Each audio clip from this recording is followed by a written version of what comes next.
Okay, it's working. Okay, so hi, Mr. Robert. Hi, So, Robert. yes. So we're going to talk about a little bit, what's going on so far, based on, of course, your midterm evaluation, but also the videos and the classes you've had recently that you were able to send to Mr. Gobain. Yes. I'll start by asking you about, today's class. Are you satisfied with your lesson?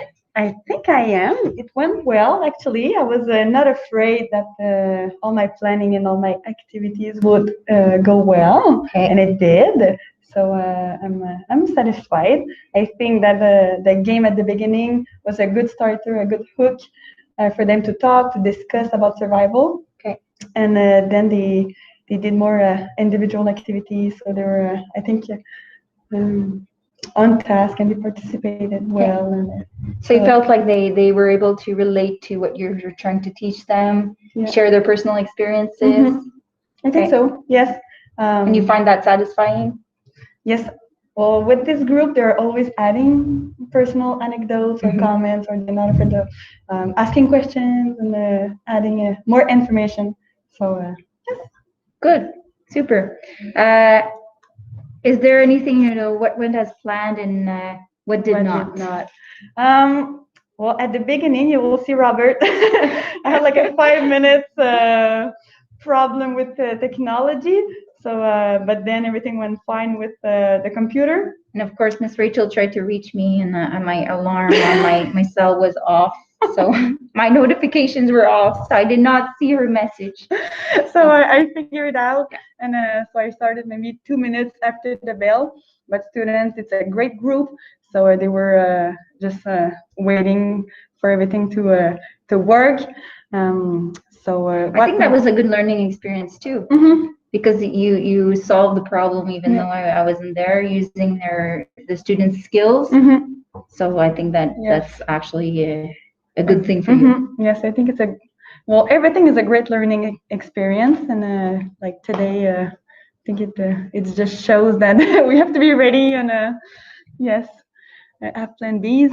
Yeah. But everything went well as planned. I did not completed all the activities, as you will see in the video.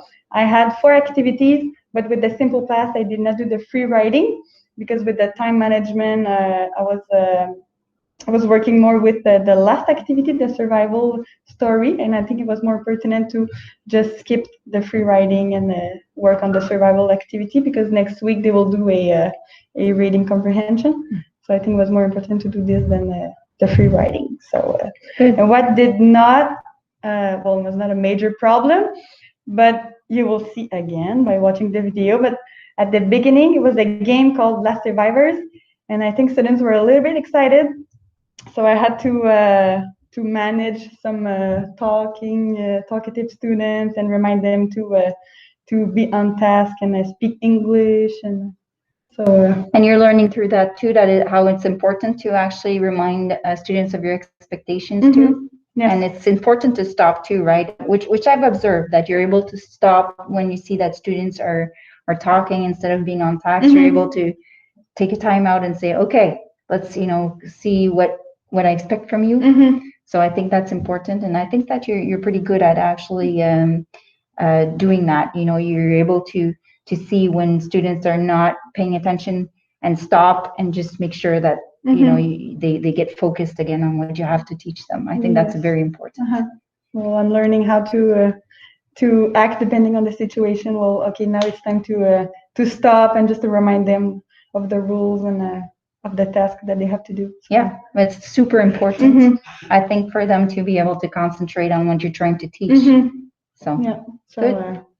I think that's the little thing that maybe was unexpected, that they would have talked that much, but otherwise the rest of the class was as planned, and I'm happy about it. And if you had to teach the same class again, how would you go about next time with some of the errors that you made?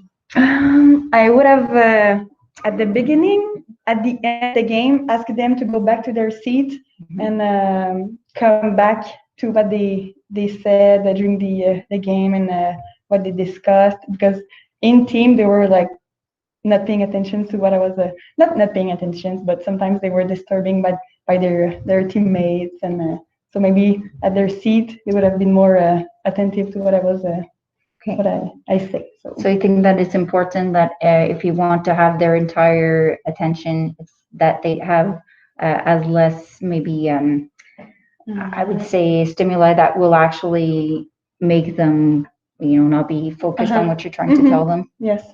So I think that's the only thing. Otherwise, making sure that the connection is working with my video. yes, But this is with just technology. with technology. It can be a challenge. It can be a challenge. So I'm always checking if my videos are working because at school, as you know, sometimes they can block videos. Yeah, that's part of your preparation, I guess, which you're actually doing very well. It's always, you always are able to look into these problems before so that we can fix them before your classes. So I think that organization wise, you're doing very well also. Yes, I was prepared and I knew what to do, what to teach, and if case that something would not have worked, well, I would have a plan B always ready. Yes. So I think that's one strength that I have. Okay. Yes. And what would you say about your contact with students? As I explained in the first part of the first video that I will send to you, Robert, I have a good relationship with this group since the beginning of my practicum. I don't know, it was just easy to interact, discuss, and I don't know, and you feel like you can the dynamic of the group was great. So and you can easily adjust to their needs too. Make sure that you're at the right pace too, because I've observed too that you're able to do that, you're able to really adjust to a student's pace and their needs, and you have that intuition of being able to understand students' needs and taking the time to actually talk to them or help them out. And with this smaller group, I think it's easier to just talk to them personally and see if something is not going well or if there's something happening in the group. So I think like the smaller group with the group 4 is interesting when teaching. Yes. Compared to bigger groups. Yeah. It's a different dynamic. Yeah. Okay. It's make it more, I don't know, personal and familiar. yeah, for sure, familiar. I understand. Yeah. Okay. I think that's it. Well, I'm happy and it's going well so far with my practicum, and I'm happy to work with Jennifer. Same thing for me. Absolutely. Yeah. And you'll see, Mr. Goldberg, all the comments that I've written too. It's an absolute pleasure because Rachel is very well organized, seems very calm also and in control in front of students, has the ability to really, I think, lower her voice, but she's very clear voice. I mean, but it never seems very stressed out. It's always like very in control, I would say, and has a good contact with students too, and is able to find solutions and to, of course, ask questions to find solutions in case, some of harder situations. But I think so far is very professional, well organized, and is doing a great job. So thank you. That's great. Yes. So bye, Robert. Bye. Love. What do you say, Maria?